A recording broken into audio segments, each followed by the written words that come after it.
أعوذ بالله من الشيطان الرجيم. بسم الله الرحمن الرحيم. يا أيها المزمل قم الليل إلا قليلا نصفه أو انقص منه قليلا أو زد عليه ورتل القرآن ترتيلا إنا سنلقي عليك قولا ثقيلا إن ناشئة الليل هي أشد وطئا وأقوم قيلا إن لك في النهار سبحا طويلا واذكر اسم ربك وتبتل إليه تبتيلا رب المشرق والمغرب لا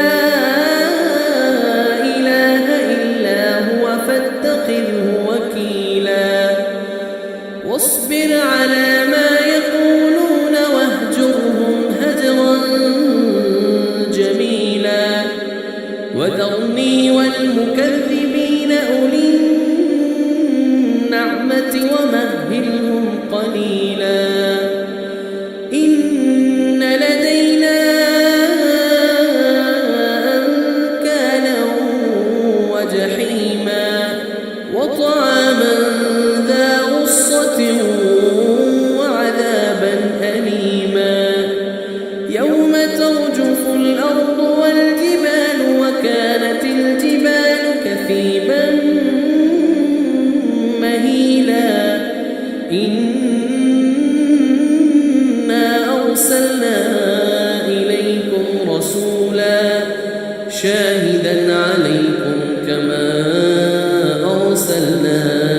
إلى فرعون رسولا فعصى فرعون الرسول فأخذناه أخذا وبيلا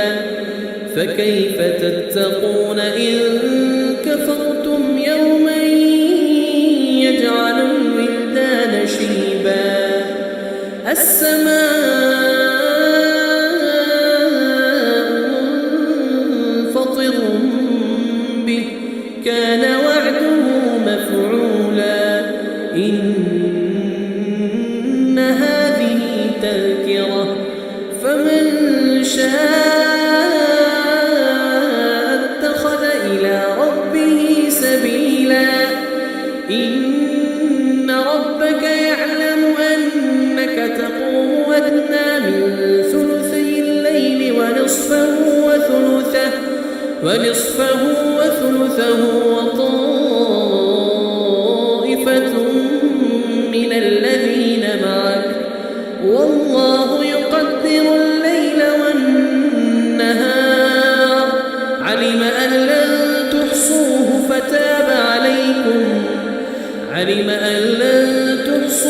فتاب عليكم فاقرؤوا ما تيسر من القرآن علم أن سيكون منكم مرضى وآخرون يضربون في الأرض يبتغون من فضل الله وآخرون يقاتلون في سبيل الله فاقرؤوا ما تيسر منه وأقيموا الصلاة وآتوا الزكاة وأقرضوا الله قرضا حسنا وما تقدموا لأنفسكم